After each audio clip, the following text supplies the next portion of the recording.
Ever heard the sound before?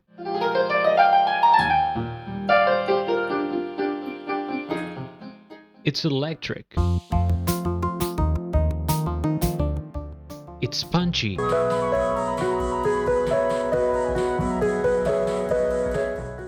and if you're into vintage synths or experimental rock, it might just sound familiar. This is the Farfisa Professional Piano, a piano that helped to shape the 1970s krautrock movement, used by legends like Tangerine Dream, Can, and even Kraftwerk. Yet somehow it never reached the same iconic status as a Fender Rhodes and a Wurlitzer. The question is why? Why did this powerful and futuristic instrument faded into obscurity? Stick around because today we're diving into this fascinating story, the legacy of a forgotten classic. And hey, if you're into music history content, retro synths or related content, make sure to hit the like button, subscribe, and activate the notification bell for more videos like this. Done? So let's dive in. This is a fascinating story behind the Farfisa Professional Piano, coming next.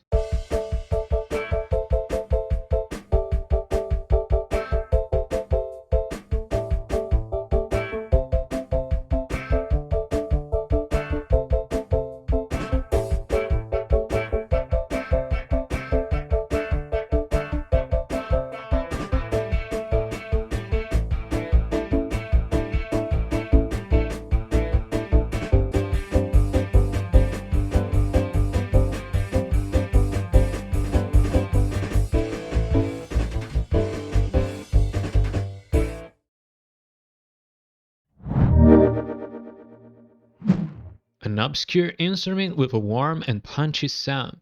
That's the Farfisa Professional Piano, an absolute rarity. We actually know very little about it. Even its release date isn't sure. Some sources point to it between 1968 and 1972, but one thing's for sure, its sound is unforgettable and totally unique. Believe it or not, this instrument was a bold attempt to rival the Fender Rhodes and the Wurlitzer. Chill out, I'll explain it later. And in many ways the Farfisa Professional Piano succeeded as a competitor, but due to a number of factors we will explore, it never got a recognition it deserved. Today, owning an instrument like this is nearly impossible. They're incredibly rare, and working models even rarer. But guess what? Modern technology has brought it back. A brand new VST plugin called Pianissimo recreates the Farfisa Professional Piano rich character with amazing accuracy. It's a way to experience this legendary sound in your DAW, and I'll talk more about that soon. But first, let's uncover the story behind this fascinating instrument and figure out why this vintage gear never became a mainstream success. To understand why the Farfisa Professional Piano faded into obscurity, we've got to go back in time, especially to the year of 1946 in Italy, the birthplace of Farfisa. Farfisa stands for Fabbriche Riunite de Fisarmontine, or simply United Accordion Factories in English. It was a collaboration between three major Italian accordion makers, Settimo Soprani, Scandali, and Frontallini. In the beginning, Farfisa was all about accordions, but in the late 1950s they saw an opportunity. Combo organs were taking off, so they jumped into the market with models like the Vox Continental, and later their own compact and VIP series. The Italian labor was quickly rewarded, since Farfisa quickly made a name for itself. Their instruments were high quality, but more affordable than their competitors. And musicians, well, they loved that. By the 1960s, they were a major player. The compact duo, the professional organ, the compact mini, each of these models helped to define the sound of an era. I believe if you think about a stereotyped music from the 1960s, that's probably one of the first sounds that pop up in your head. That's in part thanks to the legendary Farfisa organs production back then. But Farfisa didn't stop at organs. They ventured into rhythm boxes, including the Rhythm 10, that one was used in the 1973 album by Kraftwerk, Ralph and Florian, and of course, they produced electric pianos. That's where today's star comes in. The Farfisa Professional Piano. Their ambitious response to Fender Rhodes and Wurlitzer. Okay, now you must be thinking, for real? Was the Farfisa Professional Piano an attempt to rival the Fender Rhodes and the Wurlitzer that were already consolidated? Well, I say absolutely.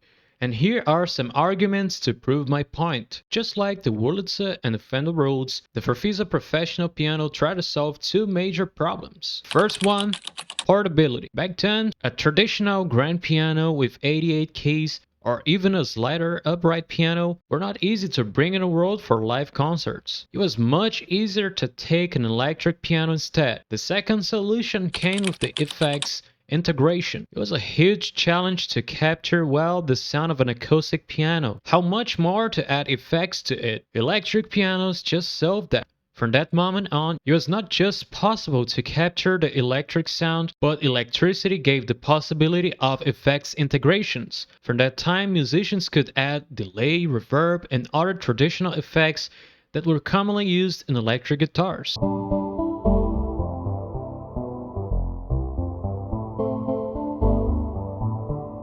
Since both instruments solve similar problems, I think it is fair for me to say that there was a competition, and the Farfisa Professional Piano did it in its own way, with purely electric sounds. In fact, if the Farfisa Professional Piano won the market competition back then, it could have had the same impact as the release of the Yamaha DX7 back in 1983. Its native crystal rolled and electric piano presets were a staple, if not a rule, in the 1980s ballad songs. For the Farfisa, the potential was all there. And now let's talk about the Farfisa Professional Piano's technical features. What really set it apart? Unlike other electric pianos, the Farfisa Professional Piano produced a striking bright tone, thanks to its sawtooth waveform based circuitry. In summary, it had adjustable attack and decay, tone control, a split mode for layered sounds, and more. It was incredibly versatile for its time, capable of even mimicking real instruments, with banjo and grand piano. All that with surprising accuracy. And this wasn't just a quirky toy. It had serious sonic range, a palette of sound that no other piano could offer back in the 1970s. Despite not being a mainstream success, the Farfisa Professional Piano's legacy still left a massive impact. Ken used it extensively in their live performances. Tangerine Dream relied on it to build lush, atmospheric textures. And of course, Kraftwerk. In 1974, Kraftwerk released Autobahn, and yes, that signature car horn effect simulation. The sweeping attack and decay effects.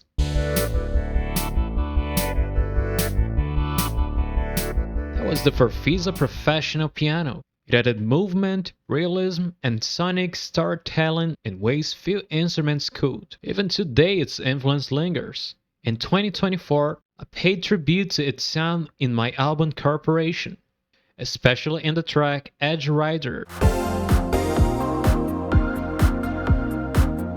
If you've heard it, you know what I mean. By the way, the link for the full album is in the description, so as it's going to come out on the digital platforms soon. Stay tuned to the Cop TV channel to learn more.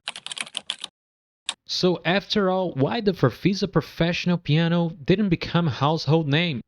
Let's break it down. There are some key reasons that made this instrument fade away in the obscurity. The first one is the limited versatility. It was excellent at experimental sounds, but it lacked the warmth of the Rhodes or the percussive punchy sound of the Wurlitzer. Reason number 2, shortcomings. Its sustain was unique, but less smooth than the Rhodes. Key reason number 3, severe competition. By the middle 1970s, the Rhodes and the just-born Yamaha CP70 simply ruled the stage. Number 4, Farfisa's decline. The rise of synthesizers in the late 1970s marked the decline of Farfisa's popularity. And of course, the last reason, changing trends. By the early 1980s, alongside the analog synthesizers, early digital synthesizers and even samplers started taking over the market. Back then, CMI Fairlight, alongside EMU Emulator and the Synclavier 2, dominated the industry as the most advanced technology in their time. When innovation took over, it pushed analog instruments into obscurity. This way, Farfisa eventually shifted focus, discontinuing the production of many instruments, including the Farfisa Professional Piano. Its production finished probably before the decade was even halfway through. Why is the Farfisa Professional Piano so rare? Here's the wild part. Nobody thought it would be a scarce instrument. After all, it was in production, and like many things in abundance, it was taken for granted. There was simply no effort to preserve it. And what about today? There's no even database tracking this instrument's information. Many units today are in poor condition, if they exist at all. Finding one for sale? Good luck. You might try eBay, Craigslist, or even vintage instrument groups, but it is a treasure hunt. And most units need serious restoration. So yeah, playing the real thing today, nearly impossible. But there is a good news. You don't need to hunt down a vintage unit or spend thousands restoring it. With Pianissimo, the Farfisa Professional Piano lives on, recreated with passion and detail in VST format. Its sawtooth waveform, punch mids, and dynamic response are all there, ready for your DAW, your workflow, your music. If you want to check it out, scan the QR code or check the link in the description. You unlock a piece of musical history only at copadeserve.com. The Farfisa Professional Piano may not have become a mainstream classic, but it helped to define an entire genre. Its sound shaped the future, even if it never got the credit it deserved. Alongside Farfisa's iconic organs, it carved out a space in the golden era of experimental rock, progressive music, and electronic innovation. But if the 1960s and the 1970s were clearly defined by rock and disco, what about the era we're living in? Actually, in what musical era are we living in 2025? Since 2020, it feels like the world of music has entered in a very strange new phase. So how did it compare to the 1970s or to the 1980s? If the past had clearly defined the musical eras, what era are we living now? That's exactly what I'll tell you in the next video that's appearing on your screen. See you in just a few seconds. For this video, that's all. Don't forget to like, subscribe, and hit the bell for more videos like this. See you in the next video. So long!